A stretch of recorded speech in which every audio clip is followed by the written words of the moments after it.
August meeting of the Design Review Board. We have Vaughn with us tonight as our acting secretary again.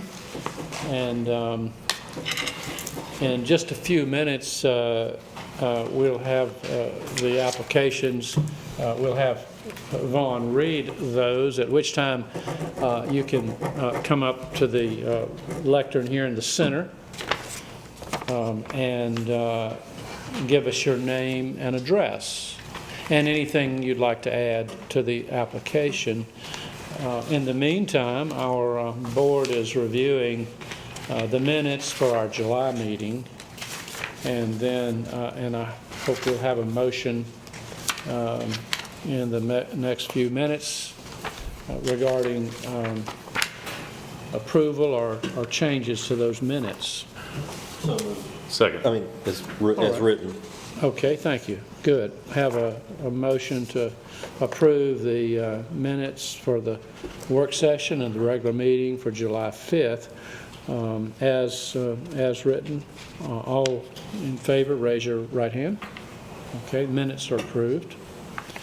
And then I'll ask Vaughn to go ahead and introduce the first application.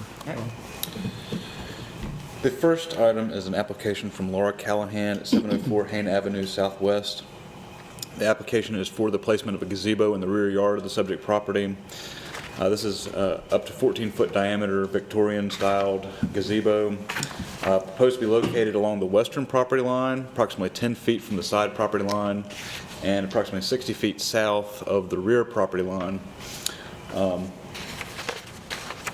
The proposed location of the gazebo will be visible from both Hain Avenue and Lancaster Street, and this was discussed with the board at its June 7th workshop prior to that regular meeting.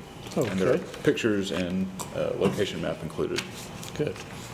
Thank you. And our applicant is here tonight, I believe. If you could come to the center lectern and give us your name and address, please. Laura Callahan, 704 Hain Avenue Southwest, Okay. Aiken, South Carolina. Great. And actually, you've been to the work session Yeah, I before, have. and we've actually discussed it in a good bit of detail. And you still are trying to decide about the 12 or 14 foot. I think I've decided on the 14. I'm just trying to get a manageable price Yeah. because all the Victorian, style raises the price like 30%. Yeah. But that's my problem. That's not your problem. Sure. Yeah. I think, do you all have questions about it? I think we discussed it in a good bit of detail last time, the materials and, I have a question for the board. okay? The last time I was trying to get that whole shed approved, and I did, I think, a pretty good job of making it look kind of Victorian, a little Victorian shed. The board allowed me to put it on closer to the fence by the Combi Center.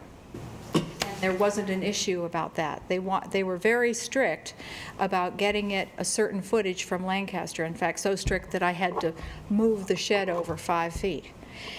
I'm hoping that the same is true on this gazebo, and maybe I could squeeze the fence maybe 6 feet away from the fence or 7 feet away from the fence, because Sharon Brown actually has her buildings very close to the fence. So I'm hoping that I can move it a little closer to the fence with the approval of the board. I mean, I don't want it on the fence. I want to be able to plant behind it. But given that our yard is very long and narrow, and I'm trying to make it look so it's not going to be in your face on the driveway, move it back just a little bit, so it's aesthetically better. Now, there's some point you'll probably go to the building inspections department because you're doing some construction there. Well, I'm actually thinking about hiring a company who will build it in their factory, and if I put the footings in, they'll just plop it on the footings. Right. But I think That requires a building permit. Anything with a dimension of greater than 12 feet has to have a building permit. Yeah. Okay. And I'm not sure our board would have a problem with, I mean, we did talk last time about not getting it too close to the fence, and that's probably where the 10-foot came. I'm talking maybe 6 feet Yeah. away yeah. from the fence or I something would, like I that. would review it with building inspections. It would likely not meet the setback Yeah, requirement. they for have that pretty particular- strict, and it's not really out of design review, it's from the building inspections department. Because I about didn't have that setbacks. setback with the property line on the Combi Center side. Yeah, How big was that shed?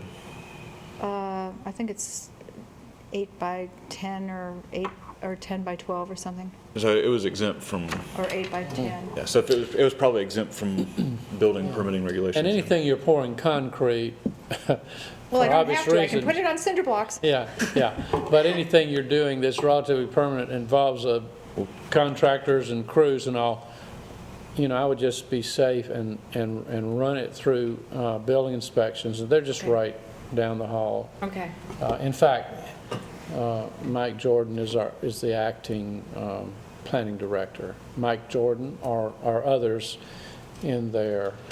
It's just part of the okay, building permit process. Yeah. okay. So now otherwise, we've seen it. The materials were is it actual wood or is it? It's wood. Wood. Yeah. Yeah. That's the other part of the Yeah. expense.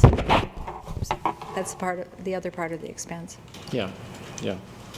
It's all turned wood and cut out and. Right, right, okay.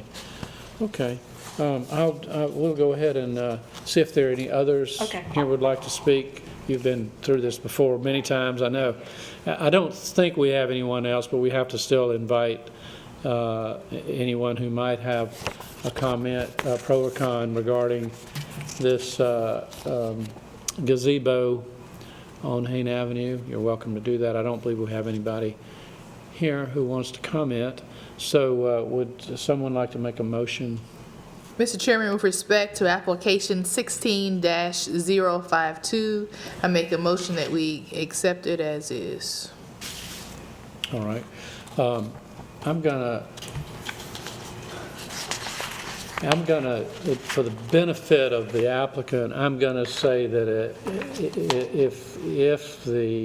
if you're willing to accept this, if the inspections department allows it to go closer within 6 feet of the fence, that we would not have a problem with that. Oh, yeah. Okay, that's a little different from what's written, and that gives you some flexibility, but they'll have the final say.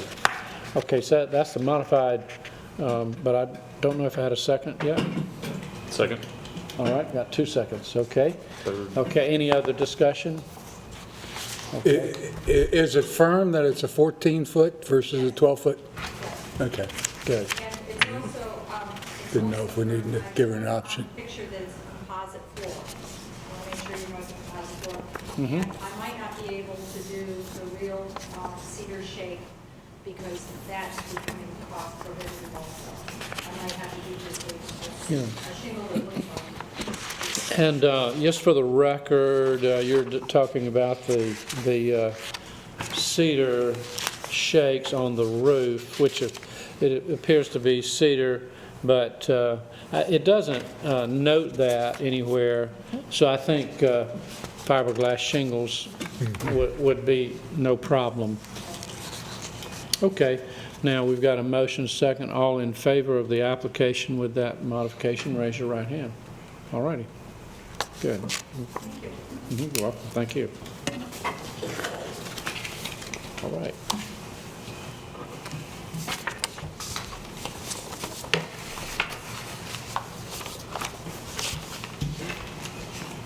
All right, Mr. Secretary. Next application is number 17-003. Applicant Danielle Sertic at 335 Horry Street Southeast. The applicant is proposing or requesting approval to construct a new single-family dwelling on the subject property. It's currently a vacant lot that was formed by the subdivision of another lot that ran through from Colleton Avenue back onto Horry Street. This is a two-story dwelling. proposed contemporary design with features evocative of traditional southern low country architecture. Hip roofs with dormers, deep front porch with columns along the length of the front of the house, supported with exposed brick piers, 7-foot tall, 4/4 windows with transoms on the main portion of the front of the house, 2 brick chimneys, and a small separated master suite with the vestibule connecting it to the main portion of the house. It's going to be clad in a neutral color. We heard gray, 5 to 6 inch hardy plank exterior siding, and with windows having fully functional plantation shutters and an primarily asphalt shingled roof. Okay, all righty, and if you'll please give us your name and address. Yes, Danielle Surtek, 335 Ori Street, Southeast.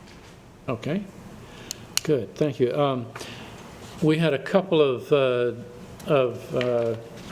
possible changes that we discussed in the work session that I think you said you all might consider that would need to be added into a motion, but just to help us word the motion, are you thinking that you might do the standing seam roof on the front porch? Yes, I think that would be a good consideration to add Okay. to the character of the home.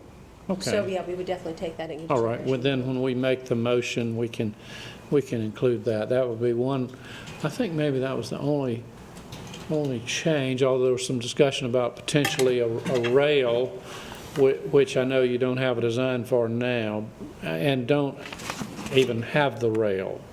But if you decided you wanted to add a decorative rail, then I think that would be another part of our motion that we'd allow you to come back with, if you want to have a rail. If you don't have a rail, don't have to come back. But if you want to add a decorative rail on the front, that same front porch, then we'll probably include that in our motion, that you'll be able to do that administratively. Does that make sense? Okay. Is that normally administrative? I have one It'd question. be a pretty minor change. You were saying there's standing seam metal roofs and then agricultural Yeah, roof. Yeah. You're focused on a standing seam roof in that aspect.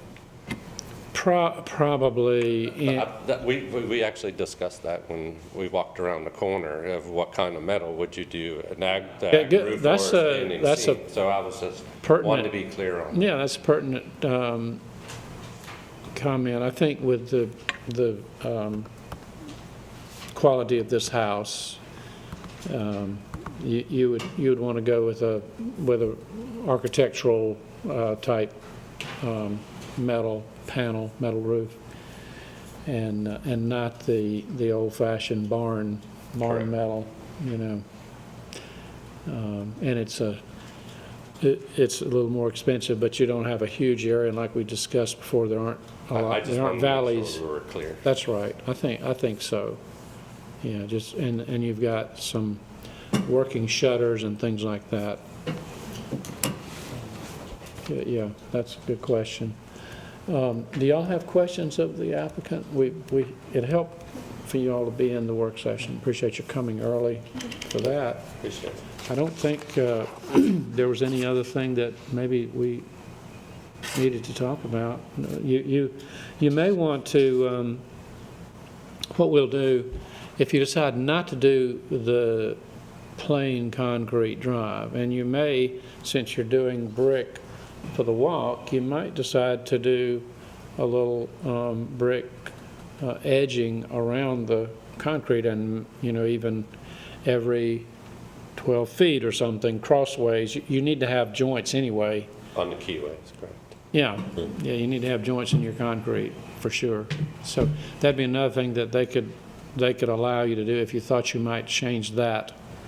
Yeah, I think it would be good as, actually, once we get the frame up and get everything moving along, if there are a couple changes, we'd like to come back to the board with just the minute details like we're speaking about. Okay, all righty. But those would probably be administrative changes, they wouldn't have to come to the Okay, committee. even better, yeah, because I When you mean, think- obviously, as things yeah. would change, you know, if I have something that if we wind up. If you decide to make the house out of brick or something, That's not what happened. No, we're good or there. add but another wing on the other side, or Oh, yeah. a third floor, you need to come back here. But We can do that. But yeah, I mean, I think that obviously in building a home, you're going to be making changes here and there as you make the fine tunes. Yeah. So if we do have some things like the brick onlay or. A lot of the times railing. windows sometimes change Yes. too, so that could be probably administrative. Okay, Question, Go ahead. what color trim are you thinking? Trim would be white, White? okay. actually, yeah. It's pretty. Nice addition to the neighborhood. yeah, it'll be fun to watch that go up. Okay, any other questions? I think that's it, thank you. Great, thank y'all, appreciate your time. Thank you all. Well, that in just a minute. Okay, I'll go ahead and see if there are others who would like to speak, neighbors perhaps, with regard to this application for the new home on Orry Street. I don't see anyone who wants to speak. Would you like to give us your name? Randy Wolcott. I live at 221 3rd Avenue. Okay. And I'm very pleased to see a young professional couple coming in and filling in the historic district with such a beautiful plan, and I would support, Yeah. hope you'd support it. Good. Well, thank you for coming forward. Appreciate the comments and your coming tonight to the meeting. Yes, sir. Yeah, thank you, and we agree with what you're saying. All right, would someone like to make a motion then, and if you'll include those two potential administrative changes regarding rail and the roof. I guess the roof, that's a modification to the application. Right. The metal roof. The other administrative was the driveway? The rail and the driveway, that right, right? yeah. Okay, Yeah. well, I'll make a motion. So, Mr. Chairman, I'd like to recommend we accept this application as written, with the only change or modification being to the front porch roofs across the front, being in a metal-type roof. And also, if we do need to come back for construction reasons and had a handrail, that would be handled administratively, as well as any changes to the driveway that can be handled administratively. Right, or downspouts and gutters, that'd be another type thing that could come back. Administrative, right. Without having come to the whole board. Second. And we've got a motion, second. Any further discussion? Okay, all in favor of the application as amended, raise your right hand. Okay, it's approved. Yeah, thank you. And I believe that's all our business tonight, so our meeting is adjourned.